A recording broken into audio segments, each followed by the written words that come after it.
전영신의 아침 저널. 네, 청자 여러분 안녕하십니까? 전영신입니다. 개천절 공휴일 아침에 인사드립니다. 개천절 하늘이 열린 날, 우리 민족 최초의 국가인 고조선의 건국을 기념하기 위해서 제정된 국경일이죠.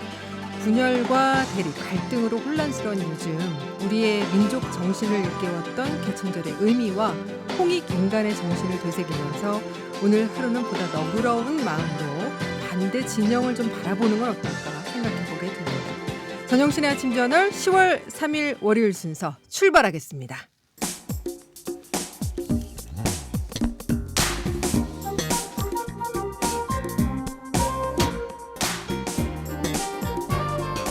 하루를 여는 사람들과 함께합니다. 전영신의 아침 저널. 네, 전영신의 아침 저널 오늘은 개천절을 맞아서 특집 대담으로 준비를 했습니다. 현재 우리 정치 그야말로 블랙홀 전국인데요. 이 세계가 인정하는 K컬처만큼은 아니더라도 적어도 부끄럽지 않은 모습을 보여줬으면 합니다. 청취자 여러분들도 오늘 스튜디오에 함께하신 네 분도 또 마찬가지 심정이 아닐까 싶은데요. 자, 오늘 패널 네 분을 모셨습니다. 최창렬 용인대 특임교수, 노동일 경희대 교수, 배종찬 인사이트K 연구소장, 조승현 전 청와대 행정관 나오셨습니다. 네 분 어서 오십시오. 네, 안녕하십니까. 네 분께서도 서로도 좀 인사 좀 나누시죠. 네, 안녕하세요. 안녕하십니까. 오늘 하루 잘 보내십시오. 반갑습니다. 자, 오늘 좋은 말씀들 해주실 걸로 또 기대를 해보겠습니다. 참고로 오늘 대담은요, 사전 녹음으로 진행됐다는 점 알려드리고 시작을 하겠습니다. 자, 윤석열 대통령이 순방을 다녀온 후에 뉴욕에서 있었던 비속어 발언의 파장이 계속되고 있습니다. 먼저 윤석열 대통령의 귀국 후 첫 출근길에서 한 얘기, 이후에 국민의힘에서 MBC를 항의 방문하고 고발했는데 그 과정에서 나온 얘기들 직접 듣고 이야기 이어가도록 하죠. 과 다른 보도로서 이 동맹을 훼손한다는 것은 국민을 굉장히 위험에 빠뜨리는 일이다. 그 부분을 먼저 얘기하고 싶고요. 그와 관련한 나머지 얘기들은 먼저 이 부분에 대한 진상이라든가 이런 것들이 더 확실하게 밝혀져야 된다고 저는 생각합니다. 엠비님 사출 아무도 안 계세요? 박승재 사장 어디 계십니까? 당장 이 자리에 나오세요. 단순한 해프닝을 회계 참사로 규정하여 정권을 흔들어 보려는 속셈입니다. 제2의 광우병 선동입니다. 네, 윤석열 대통령과 국민의힘 박대출, 권성동 의원의 목소리를 차례로 들으셨는데요. 거의 뭐 지금 2주 가까이 비속어 논란이 이어지고 있는데요. 자, 네 분 패널께서는 지금 상황 보시면서 어떤 생각을 하고 계신지 궁금합니다. 최창렬 교수님부터 한 말씀씩 좀 해주시죠. 벌써 2주 됐는데 이제 대통령의 이른바 비속어 논란 네. 이렇게 이제 사태를 키웠습니다. 그리고 지금 이제 국회에서는 박진 외교부 장관 해임 건의안까지 이제 가결된 상황이고 네. 지금 이제 들으신 것처럼 대통령은 지금 비속어에 대해서는 이제 발언이 없어요. 네. 그리고 바이든이라고 발언 안 했다는 거 아니겠어요? 그리고 여기서 지금 진상이라든가 이런 것들이 확실하게 밝혀져야 된다고 하고 난 이 다음에 이제 국민의힘이 그 MBC의 항의가 이제 심해지고 방문도 하고 항의 방문도 하고 이렇게 하고 있는데 네. 지금 이제 정치권의 이 행태를 보면서 뭐 해프닝일지 뭐 가십일지 모르겠습니다만 이게 이렇게 나갈 일들인가라는 생각이 좀 들어요. 네. 다들 뭐 여러분이 말씀하시는 것 같던데 대통령이 유감 표명이나 사과를 했으면 문제는 끝났을 것 같은데 야당은 야당대로 이게 과연 외교부 장관 해임 건의까지 갈 수 있는 건가? 그것도 저는 야당의 행태 좀 과하다고 보는데 네. 그 이전에 여권이나 지금 대통령의 이 반응이 너무 사태를 키운 측면이 있다. 그리고 또 하나가 지금 비속어 논란은 글쎄요. 이 앞에 비속어 논란에 대한 지금 발언 언급이 없기 때문에 이게 더 이제 그 악화되는 것 같은데 아무튼 여권은 좀 이 부분을 이른바 흔히들 얘기하는 그 프레임을 바꾸려 하는 것 같아요. 특정 언론사, 방송사, MBC에 대한 이제 항의 쪽으로 가면서 전선이 다른 쪽으로 가버린. 네. 그러니까 여야가 지금 전혀 지금 서로 상대방 입장을 이해할 만한 게 전혀 없는 거예요. 이러다 보니까 뭐 강대강으로 가는 건데 지금 정기국회가 열리고 있고 이걸 가지고 지금 여야가 지금 이러고 있으니 어느 한 편을 두둔할 마음도 전혀 없고 그리고 정말 이 두 정당이 정말 반성해라. 그러나 어쨌든 누군가 풀어야 되니까 이 논란의 어떤 출발은 대통령의 발언이거든요. 그럼 대통령이 좀 결자에 해제해야 되는 본다라고 생각합니다. 예. 노동일 교수님께서는 어떻게 생각하세요? 네, 뭐 나이 순으로 하는 건가요? 가까운 쪽. 예. 자리가 아까 그저 가까운 쪽. 예, 좋습니다. 앵커께서 참 그 앞 오프닝 멘트 하실 때 참 마음에 울컥하고 와닿기셨습니다. 예. 오늘만큼은 좀 너그러운 마음으로 반대 진영을 바라서 좋겠다 했는데 네. 정말 정말 그렇게 원하는 마음입니다. 근데 보통 우리가 이제 뭐 복싱 경기를 하면 글러브 끼고 링에 올라가서 뭐 팬티 아래쪽 때리지 말고 이런 룰이 있잖아요. 네. 그래서 서로 어떤 권투를 하더라도 근데 지금은 완전히 그런 게 아니고 글러브 벗어버리고 링을 벗어나서 완전히 정말 맨주먹 붉은 피로 그냥 완전히 흉기 들고 서로 반칙을 일상화한 이런 정치 같아요. 비유하자면. 네. 저도 이런 뭐 평론을 조금 합니다만 정말 요즘에처럼 자괴감이 들 때가 없어요. 이게 도대체 무슨 이런 엄청난 일인 것처럼 나라가 떠들썩하고 이게 모든 방송에서 이게 2주간 얘기해야 되는 건지 참 자괴감이 드는데요. 그래서 칼럼을 좀 쓰다가 그만두고 몇 번 했습니다. 이런 거 가지고 이렇게까지 해야 되는가 싶어서. 근데 지금 기왕 이렇게 됐으니까 네. 저는 이 부분을 좀 뭔가 정리하고 넘어가야 된다고 생각하거든요. 이제 대부분 이걸 갖다가 비속어 논란 이렇게 하는데 저는 그런 프레임엔 동의하지 않습니다. 뭐 최재 교수님 말씀처럼 저도 어느 쪽 진영에 빠지는 건 전혀 반대하는데요. 비속어 논란은 사과해야 된다고 생각합니다. 처음부터 이렇게 얘기했고요. 빠르게 사과하셔야 되고 이분은 내가 이렇게 일상적으로 쓰다 보니까 뭐 언뜻 이렇게 했다. 죄송하다. 이렇게 얘기하게 넘어갔으면 좀 그 부분은 조금 비속어 논란 이렇게 프레임이 되지 않을지 않았을까 하는 아쉬움이 있고요. 예. 그러나 저는 이제 MBC 등 MBC라고 딱 하나만 지칭하는 건 바람직하지 않다고 생각하고요. 이런 언론기관의 보도 문제는 분명히 따져봐야 할 부분이 있다고 생각합니다. 아까 얘기한 비속어는 분명히 사과에는 전제로 해서 말씀드리는데요. 네네. 다들 언론계 종사하신 분은 아시지만 엠바고 전에 그 방송 내용이 흘러갔다고 하는 건 굉장히 심각한 문제입니다. 이거는. 그죠? MBC뿐만이 아니라 여러 모든 방송가 다 공유했다는 거니까 그게 어떤 경로를 통해서 온라인으로 또 민주당으로 흘러 들어갔는지 이 부분은 저는 언론 단체들도 굉장히 중요하게 생각하고 네. 진상을 밝혀야 한다고 생각하고요. 이걸 보도를 왜 했느냐 이렇게 묻는 건 저는 바람직하지 않다고 생각합니다. 보도 가치가 있죠. 당연히 이렇게 촬영했는데 보도 가치가 있는데 보도한 건 좋은데 거기다가 자막을 자기들 자의적으로 입혀서 그렇게 보도한 건 저는 바람직하지 않다고 생각합니다. 언론 윤리에도 문제가 되고요. 예. 그냥 보도했으면 국민들이 보고 나름대로 판단했겠죠. 그러나 거기다가 뭐 자막을 입히니까 뭐 각인 효과가 있어갖고 다 그걸로 듣는 거예요. 이렇게 자막으로 듣는 거예요. 또 아니라고 하면서 또 다른 말 하니까 또 그걸로 듣는 사람도 있고. 그러니까 저는 그런 문제에 있어서 그런 자막을 그렇게 해서 자의적으로 입혀서 보도한 경위 분명히 밝혀져야 된다고 생각하고요. 네. 그다음에 또 이게 논란이 되니까 한참 있다가 MBC에서 국회 앞에다가 친절하게도 괄호 열고 미국이라는 말을 넣었어요. 예. 왜 그렇게 판단했는지 좀 그거는 진짜 문제라고 생각하거든요. 국회라고 하니까 우리나라 국회를 얘기할 수도 있는 거지 왜 미국은 보통 의회라고 얘기하지 않냐 이런 말이 나오니까 뒤늦게 또 거기다가 괄호 열고 넣었거든요. 이 부분은 문제 있다고 생각하고요. 또 한 가지는 지금 시중에는 지금 그 박진 외교부 장관이 네. 윤석열 대통령이 얘기하니까 그 뒤를 받아가지고 국회에서 열심히 설득 노력을 해보겠습니다. 이런 영상이 있다는 거거든요. 그런데 왜 그러면 그걸 전체를 보도하지 않고 그 부분은 자르고 보도했느냐.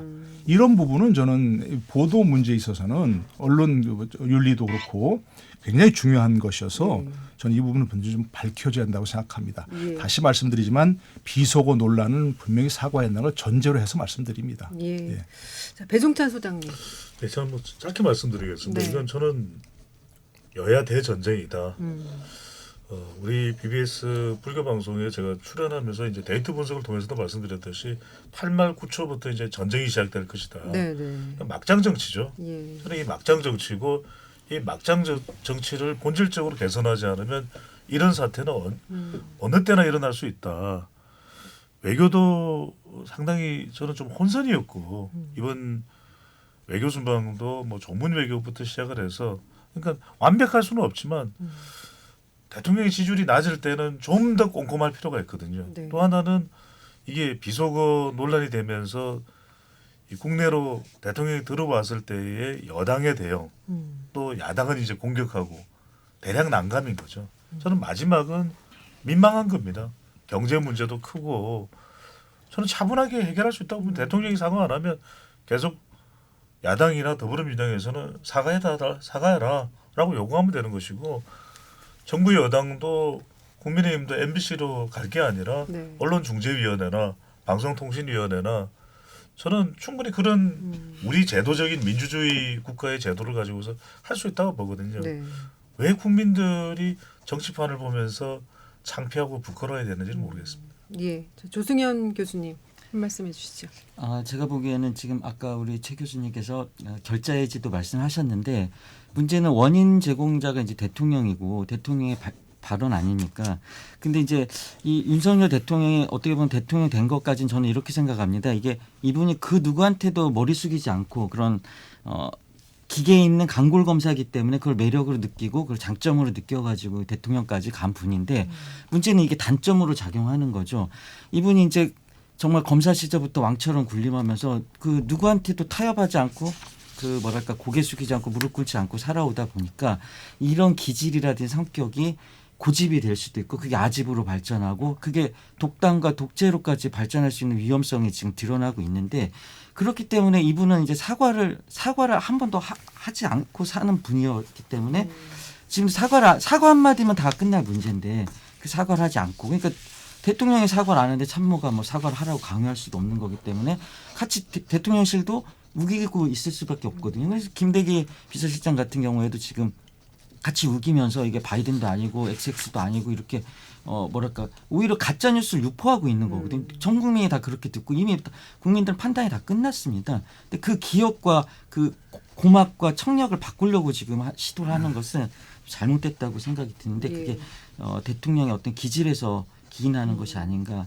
이렇게 분석이 됩니다. 지금 이제 조승현 교수님도 말씀하셨듯이 여론조사를 보면은 대통령이 사과를 해야 된다는 의견이 많기는 한데 네. 윤 대통령은 또 그럴 생각이 뭐 없는 듯 보여요. 근데 네. 이게 과연 이제 사과를 할 일이냐 이 부분에 대해서는 어떻게 생각하세요? 국민 여론도 그렇고 네. 대통령의 사과라는 것이 뭐 창피하거나 대통령의 또 신념이나 의지가 꺾이는 게 아니거든요. 그래서 저는 미국 대통령들도 말실수를 많이 합니다. 그래서 대통령도 인간인 것이고 예. 대통령도 말실수를 할 수가 있겠죠. 하지만 어떻게 대응하는가가 더 중요한 것이기 때문에 아까 최창현 교수님 말씀하셨던 대로 뭐 이제 이것이 옳고 그런 걸 떠나서 일단 이 논란의 출발점은 대통령의 발언이었기 때문에 유감스럽다, 사과한다. 이 발언으로 상처 있거나 또 불쾌했을 대상들에게는 그리고 그것만 진의가 아니었다. 실수였다. 그리고 지금 너무 정쟁으로 가서는 안 되지 않겠냐. 민생을 하자. 그러면 국민들도 공감을 할 겁니다. 그런데 국민 여론상으로도 지금 대통령의 사과가 심지어는 보수층에서도 60대에서도 필요하다는 의견이 나오는 이유는 길어져서는 안 된다는 것인데 지난번에 이제 정호영 보건복지부 장관 후보자도 국민 여론이 그렇게 안 된다고 그럴 때 차라리 빨리 끊어냈더라면 대통령의 인사참사로까지 연결되지는 않을 수 있는 것이거든요. 그러니까 결국 정치라는 것은 타이밍입니다. 그래서 오늘도 많은 우리 패널 분들이 이야기를 하고 있듯이 대통령이 잘못했다 또는 대통령이 앞으로 더 잘할 수도 없을 것이다라고 혹평하기 위해서 사과를 이야기하는 것이 아니라 그래야 국민들은 더 대통령을 신뢰할 수 있기 때문에 그것이 좋다라고 이야기하는 것이거든요. 그것을 따를 때 대통령의 국정 운영에 대한 크기는 더 커진다는 점에서 저는 결단을 내릴 필요가 있는 것이죠. 예. 근데 며칠 전에 사실 이제 바이든 미국 대통령도 뭐 또 실수를 했더라고요. 공식 석상에서 이제 연설하면서 돌아가신 상원의원을 막 찾았다고 그렇죠. 본인이 직접 조문도 보내고 했는데도 그렇게 해서 그게 또 실수가 있어서 뭐 침해설 이런 얘기가 지금 도는데 사실 이 부분이 이제 과연 사과를 할 일이냐. 그러니까 대통령실에서는 이 XX도 안 했다. 그리고 바이든이란 말을 한 적이 없다라는 그런 뭐 해명을 내고 있는데 그렇게 보면은 또 사과를 할 일이 아닌 거 아니냐 또 이런 의견들도 있거든요. 어떻게 보세요? 저는 글쎄 뭐 이 문제가 불거진 초기부터 또 아까 말씀드린 대로 이 부분은 사과해야 된다고 생각합니다. 사과하고 뭐 그건 정말 실수였다. 뭐 이렇게 얘기하시는 게 좋다고 확실하게 생각합니다. 이 XX를 들으셨네요, 교수님. 뭐 그렇죠. 대부분 네. 다 그건 뭐 들었던 것이고, 그러니까 예. 그거 들으면 확실하게 들리는 부분과 들리지 않는 부분이 있지 않습니까? 그러니까 아까 말씀드린 그 부분은 확실하게 들리지 않는 부분은 사실로 자막으로 처리해서는 안 되는 거죠, 사실은. 예, 바이든 부분. 예, 뭐 예. 그것도 그렇고 이제 어쨌든 그런데 사과해야 된다고 생각합니다. 지금이라도 저는 뭐 늦었다고 생각하지 않고요. 근데 윤 대통령 언급에서 아까 처음 모두에 나온 출근길에 도어 스태핑에 나온 얘기, 나머지 얘기들은 먼저 이 부분의 진상 이런 것들이 밝혀지고 이제 아마 그때 이 부분의 진상이 밝혀지고 그 다음에 이제 사과하겠다 그런 뜻인 것 같아요. 그러나 지금 먼저 사과했으면 어떨까요? 사과하고 그러나 나머지 부분들은 좀 확실하게 밝혀지는 게 좋겠습니다. 예. 이렇게 했다면 이 부분 프레임이 전체 뭐 비속어 논란 이렇게 가지 않았을 거 아닌가 아쉬움은 있어요. 하지만 뭐 그분들이 지금 대통령실에서 얘기하는 것처럼 뭐 EXX를 했는지 확실치 않다. 예. 기억을 못하겠다 이런 취지니까 어쨌든 좀 바람직하지 않다고 생각하는데 예. 이게 그러면 사과 아까 뭐 여러분 말씀하신 것 중에 사과했으면 끝날 일이다. 저는 그렇게 생각하지 않습니다. 사과했더라도 처음에 다른 걸로 또 분명히 뭐 꼬투리 잡을 거 이 문제를 있었고요. 지금 하신 대로 뭐 외교 참산 이런 것을 프레임을 분명히 따로 했을 거라고 생각하고요. 그러나 어쨌든 저는 이 문제는 뭐 결자 해지란 말에 동의하고 지금이라도 그 비속어를 쓴 것은 잘못됐다.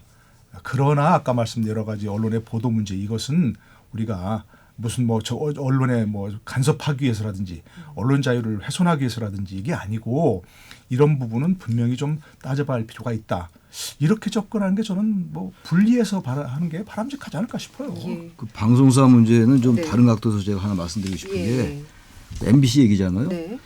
이건 제 개인 생각을 전제로 하는 얘기인데 MBC도 너무 편향되어 있는 것 같아요. 그 좋아 보이지 않더라고요. 평소에 예. 보면. 물론 이제 관점이라는 게 있기 때문에 그걸 비난할 수는 없어요. 그러나 우리가 객관적으로 볼 때 특정 사안을 두고 너무 한쪽으로 치우치는 건 좋은 건 절대로 아니거든요.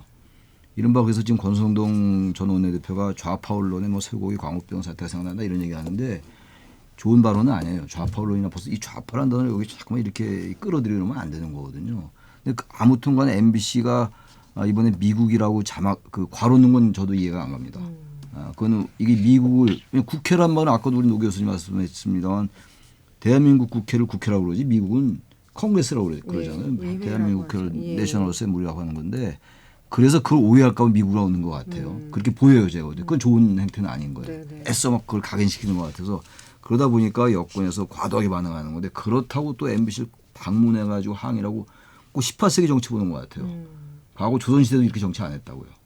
누가 먼저 저도 뭐 결자해지 말씀드렸습니다만 그 MBC의 이 좌파 언론이란 이 권성동 원내대표 발언도 좋은 발언이 아니지만 MBC도 너무 편향돼 있게 느껴지는 것 많은 사람이 느낄 겁니다 아마. 그것도 좀 고치고 차제에 좀. 예. 그러다 보니까 이렇게 양쪽에 그 증오가 있었던 게 폭발한 거거든요. 예. 그리고 아무튼간에 다들 뭐 말씀하셨습니다만 그 우리가 다 무신분립이라는 얘기 많이 하잖아요. 무신분립. 무신분립이라는 게 뭡니까? 민이 백성이 정부를 신뢰하지 않으면 그 정부는 설 수가 없다는 거예요. 그 백성은 지금 국민입니다. 근데 지금 XX는 지금 다들 얘기하는 거 아니에요? 들었잖아요 분명히. 근데 그걸 기억이 안 난다고 말씀을 하시니까 기억이 안 날 수 있죠. 막 말을 하다 보면 내가 무슨 말을 했나라고 생각 안 날 때 있어요.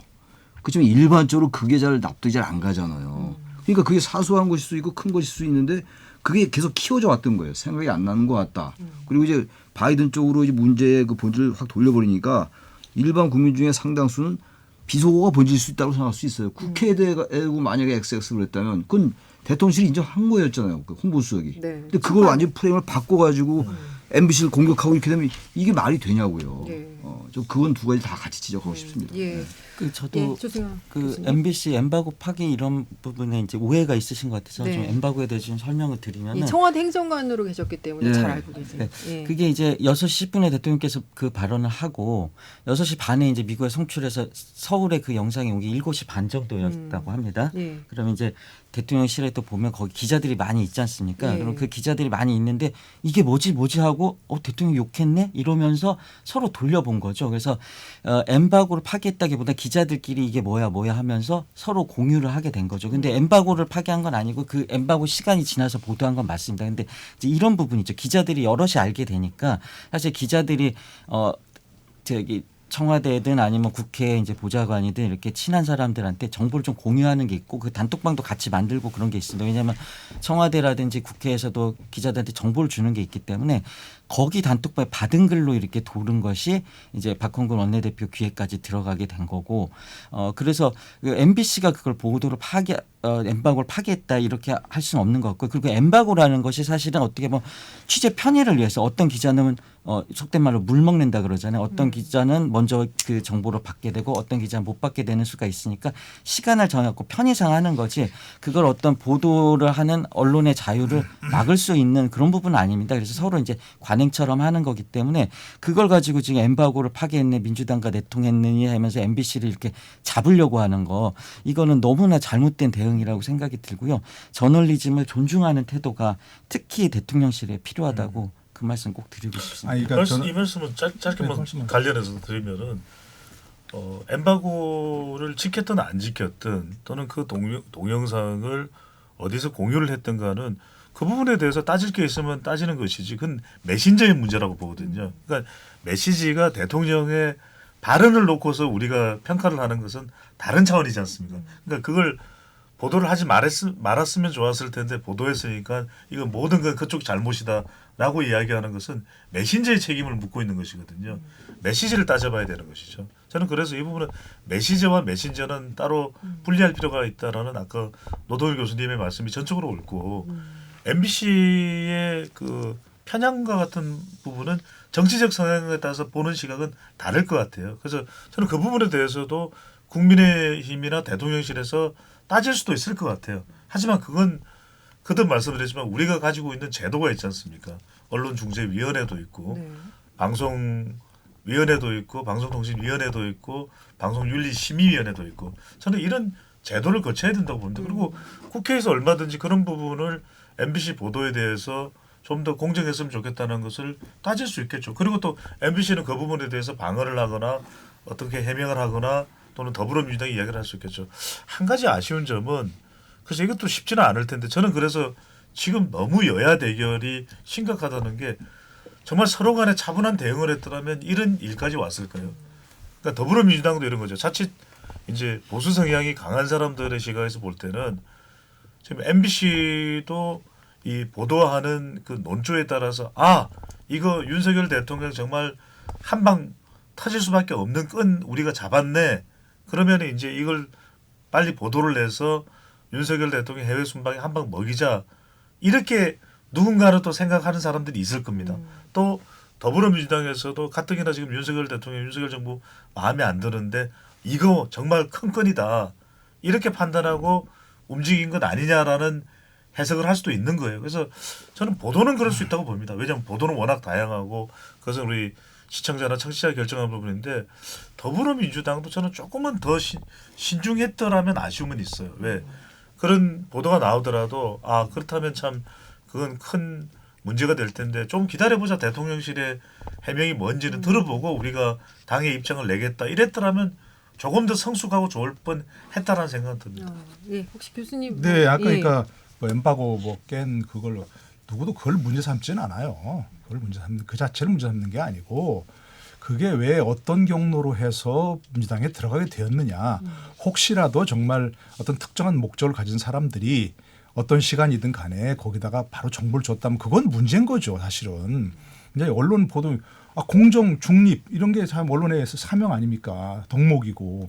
근데 그게 특별한 뭐 어떤 경로를 통해서 정치권에 바로 그 정보가 주어졌다 이러면 안 된다는 거죠. 그거는 이제 그건 분명하고 그리고 아까 말씀드렸는데 언론 보도는 여러 가지 이제 얘기하셨는데 언론에서도 의견을 가질 수 있죠. 관점도 가질 수 있고 나름대로 저희들도 좀 얘기한 게 다 우리들 의견 아닙니까? 그럼 우리는 의견하는 가운데서 사실을 왜곡하면 안 되는 거죠. 우리 의견이라고 해서 그렇죠. 사실을 막 비틀어 갖고 시간을 뭐 엉뚱하게 거짓말하거나 그러면 안 된다는 거죠. 그게 언론의 최고 덕목 아닙니까? 의견과 사실을 분리해야 한다는 거. 그 사실 보도에서 문제가 있으면 문제가 있다는 그런 얘기고 저는 제가 꼭 하고 싶은 말이 바로 그건데 아까 배종찬 선생님께 얘기하신 부분인데 이 부분은 청와대가 아니고 뭐죠? 대통령실에서 용산에서 법적 책임은 뭐 묻지 않겠다 이렇게 얘기하면서 뭐 질의서를 보내고 거기다 또 국민의힘들은 의원들은 가서 항의 방문하고 이거는 안 되는 거죠. 왜 그렇습니까? 우리 제도가 다 있잖아요. 언론 자유와 언론의 책임을 초과시키는 제도가 바로 언론중재법에 따른 정정보도 청구, 반론보도 청구. 그게 안 되면 거기서 안 되면 소송을 제기하고 이런 건데 느닷없이 바로 그냥 고소 고발을 한다라고 하더라고요. 그건 안 되는 거죠. 그러니까 저는 왜 그런지 모르겠어요. 문제가 언론 보도에 대해서 이의가 있으면 정정보도 청구를 하고 또는 반론보도 청구를 하고 거기서 해결이 안 되면 언론중재위원회 해결이 안 되면 소송도 할 수 있고 민사소송이죠, 그거는. 예, 그러니까 그렇게 하는 게 저는 오히려 정정당당하고 바람직한 것 같은데 좀 이상하게 가는 것 같아서 그 부분도 너무 아쉬운 대응이라고 생각합니다. 예. 그 박진 장관 해임 건의안을 민주당 단독으로 본회의에서 통과시킨 부분은 어떻게 보셨어요? 전 그건 좀 과한 것 같아요. 이번에 이제 그 뭐 조문 그야말로 논란도 있었고 영국 여왕 말이죠. 조문을 못했잖아요 일단. 네네. 그리고 한미 간에는 정상회담을 한다고 얘기했는데 48초 대화에 그쳤고 한일 간의 회담도 좀 이른바 좀 저자세력이 분명히 있어 보이고 말이죠. 내용이 전혀 성과가 없다고 볼 수는 없어요. 어쨌든 그런 대화를 했고 또 한일 간에 또 거의 3년 만에 만난 것도 의미가 있는 건데 아무튼 지금 우리가 상당히 긴 시간 동안 얘기를 나눴잖아요. 네. 대통령 발언과 관련한 것, MBC와 관련된 거 이런 거 많이 나눴는데 외교적으로 미숙하다고 해서 그걸 외교부 장관 해임 건의까지 간다는 건 좀 과하다. 다시 말하면 대통령이 어쨌든 발언부터 시작돼가지고 다른 여러 가지가 있었다 하더라도 그 장관 해임을 한다. 장관 해임이라는 건 헌법 찾아보니까 딱 사유는 없더라고요. 해임을 건의할 수 있다라고 나와 있지 뭐 헌법과 법률에 위반되고 이런 탄핵 소추처럼 이런 건 없어요. 네네. 대통령, 국무총리와 국무위원은 해임 건의할 수 있다고 나와 있는데 국회 권한을 행사하긴 한 겁니다. 하자 전혀 없어요. 근데 이런 여야 간의 이 정쟁적인 요소가 많이 개입되어 있는 건데 이걸 장관 해임 건의까지 가야 되는 것인가? 저 이거는 과한 권한 남용이다. 제가 이 말씀을 드리는 남용이란 말은 뭐 제가 취소하고 기본적으로 민주주의에서 가장 위험한 게 절제와 관용의 규범이 사라지는 겁니다. 네. 어떻게 민주주의는 무너지는가라는 거 하버드대학 교수들이 쓴 책 있잖아요. 거기 가장 강조하는 게 그거거든요. 권한을 가지고 있다고 그걸 다 사용하는 게 아니에요. 과거에 허주라고 김윤환 전 장관, 전 의원 그분이 했던 말씀 중에서 권한을 딱 50%만 사용하라는 말이 있어요. 근데 권한을 다 사용했다고 다 되는 게 아니에요. 대통령 거부권도 마찬가지예요. 거부권을 가지고 있다고 해서 무조건 사용하면 안 되는 거거든요. 그럼 국민의 신뢰가 사라져요. 이건 어쨌든 야당으로서는 엄청난 정치적 부담을 주겠다고 해임 건의안을 낸 거예요. 지금 윤석열 대통령이 이미 얘기했잖아요. 박진 장관 대단히 훌륭하다고. 거부권 행사하겠다고 이미 밝힌 거거든요. 네. 근데 이제 이렇게 되니까 야당은 해임 건의안 가결시켰고 단독으로 그것도. 정의당도 여기 대해서 불참했거든요. 정의당이 과거 뭐 이른바 데스노트 이런 신뢰는 좀 떨어졌다 하더라도 정의당이 해임 건의안 투표에 그 불참한 거는 의미가 있는 거예요. 그래서 박진 장관을 해임 건의한 거는 여러 가지 야당으로 볼 때 문제가 있다고 받겠습니다만 외교장관의 해임 건의안까지 내 사안은 아니었다고 저는 생각합니다. 예. 그 부분에 대해서 좀 네. 야당 입장에서 저도 한번 말씀드리자면은 이런 거 있습니다. 이게 지금 어쨌든 외교적인 실수가 있고 이 사태로 인해서 국격이 훼손되고 국익에 손실도 분명히 있을 겁니다. 뭐 예를 들면 해리스 부통령이 뭐 개의치 않는다 했지만 그거는 외교적 레토릭이지 사실 이거는 윤석열 대통령과 대한민국에 대한 신뢰가 떨어지지 않았을 거 아닙니까? 거기 미국에 가서 외교를 하러 가서 상대 국회에 대해서 그렇게 이제 언론에 보도돼서 그렇게 믿을 텐데 그거에 대해서 상대 국회에 대해서 그렇게 비하하는 표현을 쓴 거에 대해서 윤석열 대통령 자체에 대해서 신뢰가 떨어졌을 겁니다. 그러니까 이런 문제가 있는데 대통령께서도 또 사과도 안 하고 이거를 막 일방 독주하는 식으로 하기 때문에 야당의 입장에서 특히 언론이 비판하는 거 마찬가지 견제를 해야 되고 이걸 갖다가 잘했다 그냥 넘어가고 국익을 위해서 넘어가면 앞으로 또 그런 사태가 발생할 거 아닙니까? 그렇게 해서 끊고 가야 되는 의미에서 야당의 견제 기능을 한 거 아닌가 이렇게 좀 말씀을 드리고 싶고요. 근데 여기서 또 재미있는 포인트가 하나가 있습니다. 2003년도에 노무현 정부 당시에 한나라당이 김두관 행정부 장관을 해임 건의안을 냈습니다. 그런데 그 당시에 이제 박진 현 외교부 장관이 그때 한나라당 대변인이었습니다. 그때 노무현 대통령이 그걸 수용을 조금 시간을 끄니까 이거는 헌정유린, 헌법을 무시하는 거다. 독재다. 이런 식으로 표현을 했었거든요. 박진 외교부 장관이 그때. 그렇기 때문에 지금 이제 그 얘기를 그대로 반사를 받을 텐데 이 부분에 대해서 국회를 존중하고 뭔가 대통령과 대통령실과 여당에서 그거를 반영을 해가지고 뭔가 태도를 바꿀 것인지 아니면 또 계속 고집을 부릴 것이 이게 이제 봐야 되는 포인트가 되는 것 같습니다. 네, 장군 방군식이거든요. 저는 지금 조성현 전 행정관께서 말씀하신 중에 중요한 핵심이 있다고 봅니다. 네. 그러니까 이게 순환되는 거죠. 한 20여 년 전에 비슷한 일이 있었던 겁니다. 그럼 지금 와서는 다른 태도를 보이면 그것도 적반하장이 되는 거거든요. 무슨 말씀이냐면 더 합리적인 방법이 있습니다. 왜 이렇게 막장 정치로 가야 될까요? 그러니까 대통령실도 우리 어차피 전쟁이니까 우리가 인정할 거 하나도 없어. 이건 전쟁이야. 이렇게 생각하고 있는 거고 더불어민주당도 그래 전쟁이니까 우리도 뭐 한동훈, 박진, 이상민 다 걷어내자고 저는 이렇게 가면 결국 지금 이게 국민을 위한 정치일까요?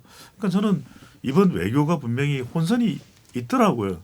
국민들도 이번 외교 순방에 대해서 그다지 성과가 없었다는 여론조사 결과가 나오고 있거든요. 그건 뭐 찾아보면 다 있으니까 따로 수치는 말씀을 안 드리고 그 이유는 뭐냐면 기대치를 좀 너무 높여놨어요.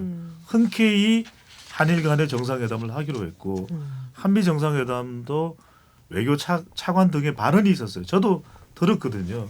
마치 성과가 있을 것처럼 심지어는 방송에 나오는 몇몇 평론가들은 내용도 확인 안 하고 11월에는 중간선거가 있지만 분명히 물밑 협상을 통해서 바이든 대통령이 적극적으로 대한민국에 대해서도 그런 여론들을 수용할 것이다. 저는 그걸 떠나서 아니 외교가 문제가 있으면 감사원이 작동할 수도 있잖아요. 뭔가 문제가 있으냐. 여러 가지 보도된 내용들도 많았고 저는 지금 감사원의 기능도 제대로 작동되고 있는지 모르겠어요. 그래서 지금 행정상에 여러 가지 국민들이 보기에 판단하기에 평가하기에 차질이 있는 부분은 감사원이 할 수 있고 또 저는 박진 장관의 경우에는 해임 건의안을 뭐 이걸 뻔한 이야기거든요. 안 봐도 비디오거든요. 거부권 행사하겠죠. 대통령. 그렇다면 차라리 저는 국정조사 쪽을 더 강조하거나 국정감사 때 외교부를 더 전면적으로 저는 그건 더불어민주당도 국민 공감대를 가져갈 수 있는 부분이거든요. 국민들도 모르겠어요. 이제 여론조사를 하면은 박진 장관 해임에 대해서 더 여론이 높을지 어떨지는 모르겠지만 더 합리적인 것은 저는 항상 두 진영을 보지 말고 중도층을 보고 정치하라는 이야기를 데이터 전문가로서 하고 싶습니다. 그러면 더 공감을 얻을 수 있고 그래 외교가 뭔가 좀 앞뒤가 안 맞고 좀 엇박자가 났어. 그래서 국정감사를 통해서 그것이 야당의 또 역할이니까 그러면 좀 더 공감대를 높일 수는 있는 거죠. 제가 말씀드린 또 조금 다른 얘기인데요. 지금 야당은 지금 그 당시 박진 장관이 대변인했다. 김두관 장관 해임 건의할 때. 그러면 그때는 또 김두관 장관을 해임 건의하지 말라고 그랬을 거 아니에요. 그 제발 여야가 과거 얘기 좀 안 했으면 좋겠어요. 지금 여당도 걸핏하면은 과거 문재인 정부 소환하고 그러는데 그것도 그만하고 야당도 마찬가지예요. 그때 너 대변하지 않았냐. 그렇게 따지면 바꿔서 얘기하면 그때 행정자치부 장관 해임 건의하는 건 니들도 반대했었는데 무슨 소리야. 이렇게 나올 수 있기 때문에 자꾸 과거 얘기 꺼내가지고 내로남을 비슷하게 하는 거 이따 하지 말아라. 같은 전선이 넓은데 양쪽이 똑같거든요. 그렇지 않아요? 김두관 장관 그쪽은 그때 여당이었는데 그때 하지 말라고 그랬을 거 아니에요. 근데 지금 한국 왜 또 뭐라고 합니까?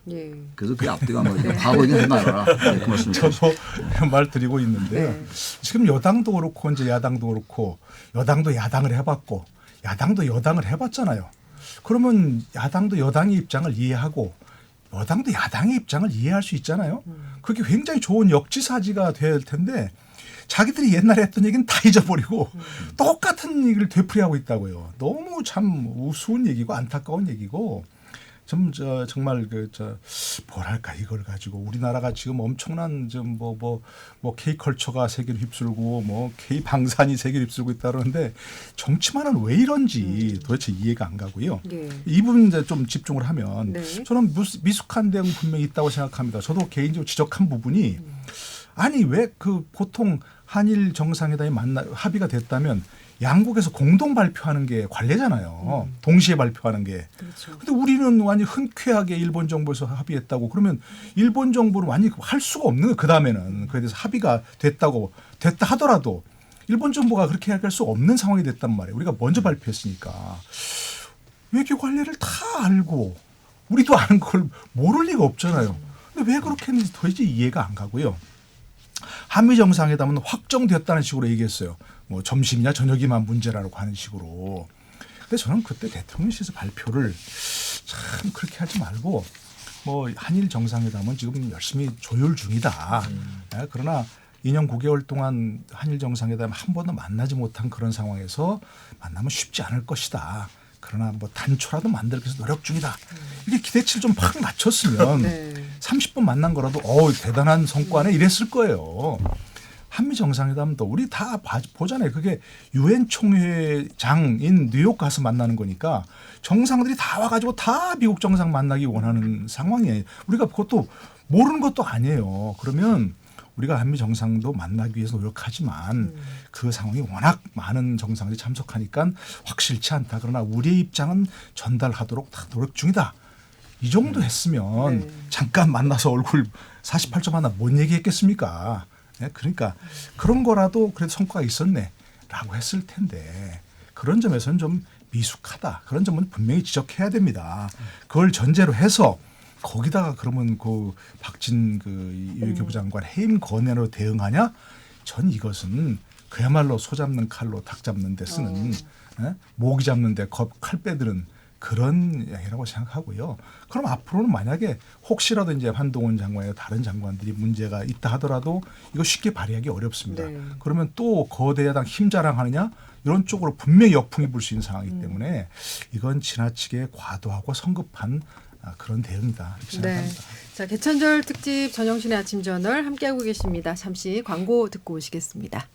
네, 개천절 특집 전영신의 아침 저널 1부 순서 마무리하고요. 2부에서는 국정 지지율과 또 대정부 질문을 통해서 알아본 향후 전국 방향 진단해 보도록 하죠. 잠시 후 8시 정각 2부에서 뵙겠습니다.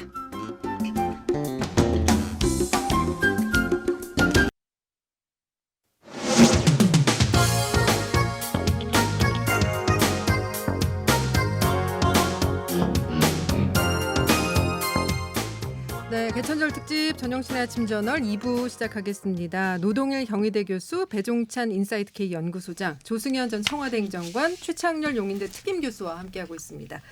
자, 국정 지지율 얘기를 좀 해보죠. 지금의 국정 지지율 어떻게 진단하세요, 배종찬 소장님? 위기죠. 대통령의 지지율이 임기 시작하자마자 오르기는커녕 오히려 이제 인사 참사가 문제돼서 내려갔거든요. 네. 그러니까 지금 이건 역대 대통령과 비교해도 찐 위기 국면입니다. 왜냐하면 순방을 다녀왔는데도 지금 비속어 논란으로 도배가 됐죠. 그래서 대체로 지금 발표되고 있는 순방 영향까지 포함한 조사 결과들은 뭐 20%대로 다시 내려간 추세가 있고요. 또 하나는 이제 30%대의 조사 결과를 할지라도 직전 조사와 비교하면 더 낮아진 결과가 발표되고 있거든요. 가장 큰 이유는 보통 이제 순방 외교가 효과가 있는 이유는 2030 청년 세대나 진영과는 무관하게 중도층에서 이제 주목하는 이른바 주목 효과가 있습니다. 네. 하는 이른바 대통령이 나가서 이렇게 국가를 위해서 또 외교 활동을 하는 것에 대한 국뽕 효과가 있는 거죠. 국뽕 이런데 예. 이번에 이제 논란이 되니까 이제 그게 없어진 것이고 특히 이번 논란이 뭐 인사 참사의 문제가 아니라 대통령의 발언 파장이거든요. 그러니까 더 위협적인 것이고 이것을 어떻게든 만회하기 위해서는 지금 뭔가 좀 어수선한 국정 운영에 대한 정리가 어떻게든 반드시 필요한 일인 거죠. 예. 사실 이제 외교 무대에서 각국 정상들이 이제 우리 정상을 대할 때 자국 내 지지도 부분도 참고를 한다고 얘기를 들었는데요. 그래서 그렇게 보고서 또 응대의 격을 달리하는 부분도 없지 않을 것 같은데 어떻습니까, 조승현? 그럼요. 당연히 그걸 판단하고 이런 것도 있습니다. 사실은 그 청와대 대변인실에서 브리핑문을 작성할 때 헤드라인을 뽑는 제일 강조하는 부분이 뭐냐면은 네. 뭐 문재인 대통령이 트럼프 대통령과 140분간 뭐 회담을 했다. 40분간 통화를 했다. 네. 사실은 그 반이죠. 왜냐하면 통역이 있기 그렇죠. 때문에 그래서 사실 이번 48초는 24초라고 봐야 돼요. 그건 뭐 인사 정도 나눈 건데 회동도 아니고 근데 그걸 왜 중요시하냐면은 그게 상대 국가가 우리나라를 대하는 태도거든요. 우리한테 1시간을 배정하냐 2시간 배정하냐 이게 우리의 국력이고 우리 외교 현주소이기 때문에 그걸 강조할 수밖에 없고 그걸로 우리 외교 척도가 되는 건데 근데 지금 이번 사태에서 그런 것들이 밝혀졌지 않습니까? 근데 이제 상대 국가는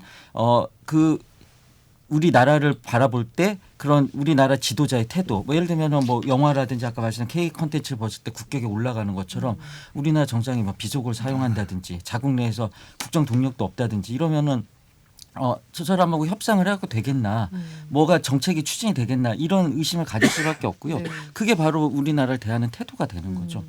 바라보지 않을 수가 없고 그것 때문에 다 그거를 상대 국가를 만나기 전에 그 상대 국가의 모든 것들 저 정상의 개인적인 취향에서부터 지지율까지 다 체크를 하고 만납니다. 그게 그 정상회담 할 때 그 의전과 국민소통수석실에서 다 자료를 만들어가고 그걸 보고 나갑니다. 예. 짧게만 하나 말씀드리면은 네.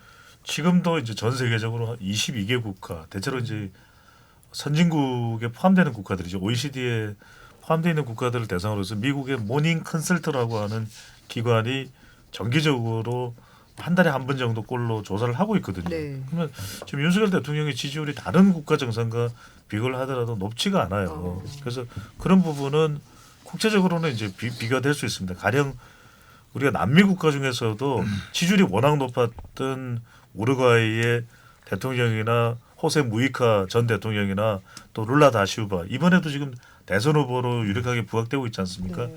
이런 사람들이 주목받는 이유가 다른 데 없습니다.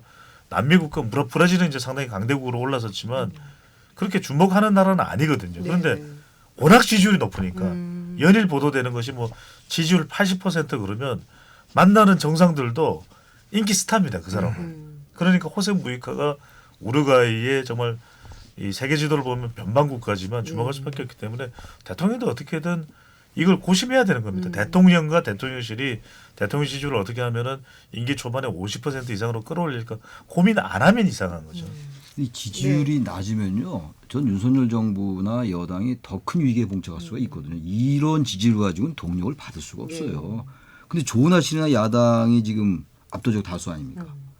그러면 정기국회가 지금 열렸는데 지금 뭐 여당과 야당이 지금 강조한 법안도 다르고 특히 노란봉투법이라든지 양국관리법 개정안 같은 경우도 전혀 달라요. 다른데 아무튼 현재 윤석열 정부가 추진하고자 하는 정책을 어떻게든 좀 수행을 하려면 야당과의 협치 이런 말은 저는 쓰고 싶지 않은데 아주 뭐 그런 말 해야 소용 없으니까 어쨌든 야당에 그 좀 협조를 해가지고 법안을 통과시켜야 될 거 아니겠어요. 좋으나 싫으나 나중에 후년에 가서 총선 때 이겨서 다시 다수석이 되든 그때 얘기고 단지 그동안 꽤 시간이 많이 남았잖아요. 내후년 총선까지. 근데 이런 식으로 계속 대충면으로 가면 여야가 다 공이 불신을 받고 욕을 먹겠습니다만 국정을 주도한 세력은 여당이거든요. 여권이란 말이에요. 집권 연합이라고요. 그러면 이건 오히려 여당이 이런 여러 가지 야당의 공격도 너무 부당하고 특정 언론사 저도 아까 말씀드렸습니다만 그쪽의 반응도 너무 편향되어 있는 것 같다고 하더라도 뭔가 이 국정을 책임지고 나가야 될 세력이 더 큰 손해를 본다고요. 근데 왜 그걸 모르는지 모르겠어요. 그건 뭐 대단한 전문적 판단도 아니고 아주 상식인데 그리고 아까 중도층 아까 배 소장님 말씀했지만 중도층이 보는 관점들이 있어요. 그게 되게 일반적인 여론조사에 나타나요. 여론조사라는 게 지역별로 다르고 세대별로 다르고 다 다르잖아요. 그냥 크게 나타나는 거 아닙니까? 32% 뭐 29% 이렇게 나타나는 건데 어쨌든 안 좋잖아요. 역대급 아닙니까? 지금 이 저조한 정도가. 그럼 이유를 따져보고 자기한테 돌아봐야죠. 야당보다 오히려 여당이 야당은 오히려 아실 게 별로 없어요. 야당이니까 야당은 공격하는 게 야당이에요. 영어로 오포지션 파티 아닙니까? 반대하는 당.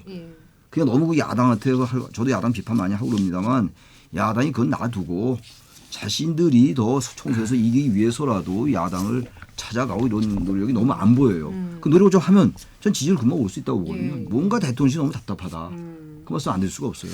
낮은 국정 지지율 끌어올리기 위한 어떤 처방전 교수님은 어떻게 생각하세요?